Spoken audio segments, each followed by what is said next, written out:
दोस्तों नमस्कार। आपका साहित्य रस यूट्यूब चैनल पर तथा फेसबुक हनुमान प्रसाद जांगीड़ पेज पर हार्दिक स्वागत है। आशा करता हूं कि आप सभी अच्छे होंगे, खुश होंगे, स्वस्थ होंगे, मस्त होंगे। आज मैं आपको जगत गुरु आदि भगवान शंकराचार्य जी द्वारा रचित महान धार्मिक पुस्तक है भज गोविंदम का एक बहुत ही प्यारा श्लोक सुनाऊंगा। साथ में उसकी व्याख्या बताने की भी कोशिश करूंगा। ध्यान से सुनना। ये बहुत ही ज़्यादा आपके और हमारे लिए मोटिवेशनल है, इंस्पिरेशनल है। इससे हमको बहुत कुछ सीखने को मिलेगा। श्लोक ये है कि यावत पवनो निवसति देहे तावत प्रचति कुशलम गेहे गतवती वायो देहा पाए भार्या विभति तस्मिन काये। अर्थात यावत पवनो निवसति ये है कि जब तक बेटे तेरे शरीर में हवा मौजूद है, तावत प्रचति कुशलम गे है, तब तक ये परिवार, ये समाज, ये रिश्तेदार, ये नातेदार, ये इष्टजन, मित्र वगैरह तेरे को पूछेंगे। इसके बाद में तेरे को कोई नहीं पूछेगा। गतवती वायु देहा पाए, जैसे ये शरीर में से हवा निकल जाएगी, प्राण निकल जाएंगे, प्राण तेरा साथ छोड़ देंगे। भार्या विभति तस्मिन काये, तो इसी शरीर से तेरी पत्नी भी डरने लग जाएगी। जो तेरे साथ कसमें वादे खाती थी कि मैं आपके बिना जी नहीं सकती, आपके बिना एक पल रह नहीं सकती, आप शांत हो जाओगे, मैं भी शांत हो जाऊंगा। जैसे आप शांत होंगे, भगवत धाम को प्राप्त करोगे, तो पत्नी है वो ये सोचेगी कि ये तो भूत बन जाएगा, जल्दी हटाओ यहाँ से।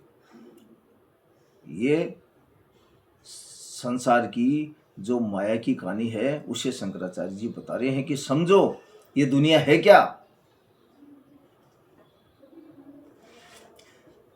आपने कभी सोचा है कि हमारी अशांति का कारण क्या है? हमारी अशांति का कारण है वो हमारा मन ही है साहब।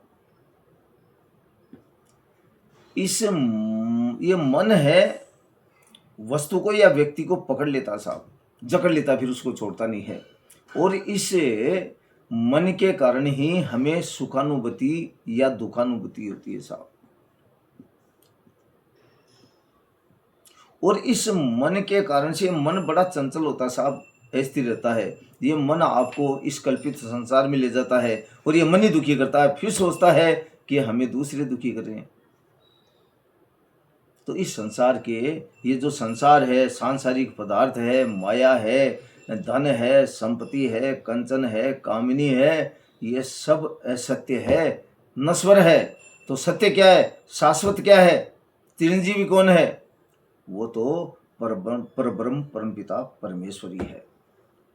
तो यदि हमें हमारे मनुष्य जीवन को सार्थक बनाना है तो गृहस्थी आदमी है, हमें कर्म तो कठोर परिश्रम करना ही होगा, लेकिन कर्म के साथ में हमें भक्ति भी करनी होगी। हम भक्ति करेंगे तभी हम भगवत प्राप्ति को प्राप्त कर सकेंगे, तत्वज्ञानी, ब्रह्मज्ञानी, आत्मज्ञानी बन सकते हैं। क्योंकि जीवन जीना एक कला है। जब तक इस जीवन जीने की कला में कर्म योग और भक्ति योग दोनों का कॉम्बिनेशन नहीं होगा, प्रॉपर बैलेंस नहीं होगा, तादात्म्य स्थापित नहीं होगा, तब तक हमारा मनुष्य जीवन है सही मायने में सार्थक नहीं हो सकता। यदि आपको वीडियो अच्छा लगे तो इसे लाइक करें, शेयर करें, कमेंट करें तथा फेसबुक पेज पर ज़्यादा से ज़्यादा फॉलो करें। और अंत में मैं आप सभी से ये भी आग्रह करना चाहूँगा कि हम सभी सत्कर्म करते हुए, मालिक का नाम लेते हुए, अपने परिवार, समाज और राष्ट्र के प्रति अपने कर्तव्य दायित्वों का भलीभांति निर्वहन करते हुए, अपने पेशेवर कर्तव्य दायित्वों का भी पूर्ण समर्पण, निष्ठा, ईमानदारी, तन्मयता, एकाग्रता, दत्त चित्तता के साथ में निर्वहन करते हुए शांति का जीवन जीते हुए तरक्की के उत्तम आयामों को प्राप्त करें। इसी आशा और विश्वास के साथ में